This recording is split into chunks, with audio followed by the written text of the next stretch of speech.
Good afternoon, students. In the previous class, I have already given you the introduction of communication, and we all know that communication is a process of exchanging information from one to another or from one place to another place. Today, we will see the basic block diagram of a communication system. Well, in the basic block diagram, when you look at the diagram, we see three main blocks.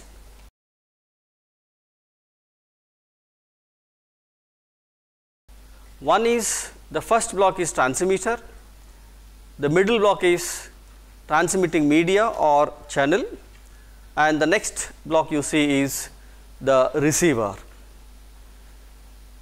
And look at the arrow marks that are connected from one block to another block. We find the arrow input shown for the first block, that is to the transmitter, is an intelligent information. So, here the meaning of intelligent information is either it can be an audio signal, or it can be a video signal, or the combination of audio, video, and even the data, the computer data, which you would like to communicate from one place to another place. This intelligent information is given to the transmitter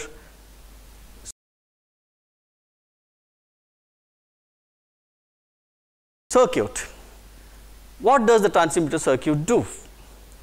Well, the function of transmitter is to modify this intelligent information or the electrical signal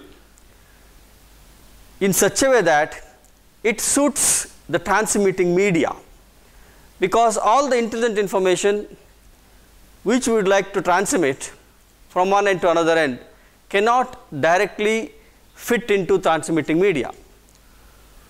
So, therefore, we require a transmitter which will modify the intelligent information into the proper way, so that it can be transmitted through the channel.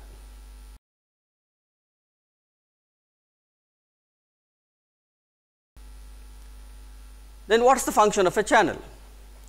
Well, channel is responsible for transmitting the modified signal, or we call it as a carrier signal, from the transmitter to the receiver. When you look at the transmitting channel or media, we have one more arrow mark or one more input to this from the external world, and which we have written, or I have written, as noise.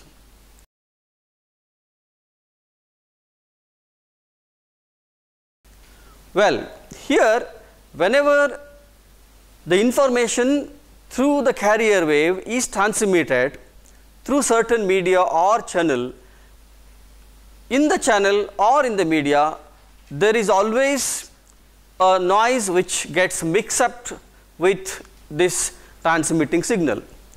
This noise will distract the information, and as well as it weakens, or what we call it as attenuates, the transmitting signal, and we find that in the transmitting media there can be certain losses with respect to the transmitting signal as well as with respect to our information. Across the input from the transmitting media, now this input is given to the receiver.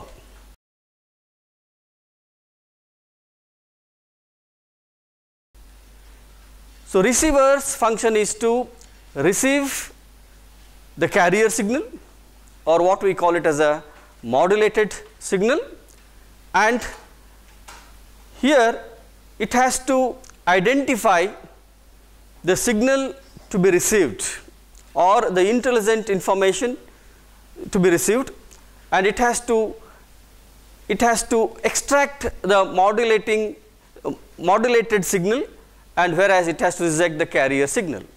So, here the receiver function is to reject the carrier signal and only take the modulating signal, which is nothing but the original information or the intelligent information what we would like to have.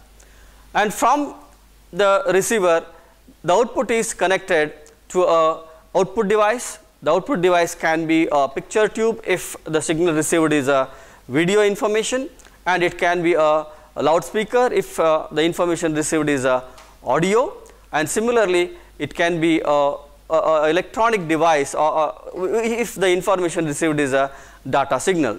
So likewise, the basic block diagram of communication system works to transfer the information from one end to another end. I think I am clear, and if you have any doubts about the functions of each block of the transmitting block diagram, you can ask me the clarifications. Otherwise, I will go to the next part of the studies.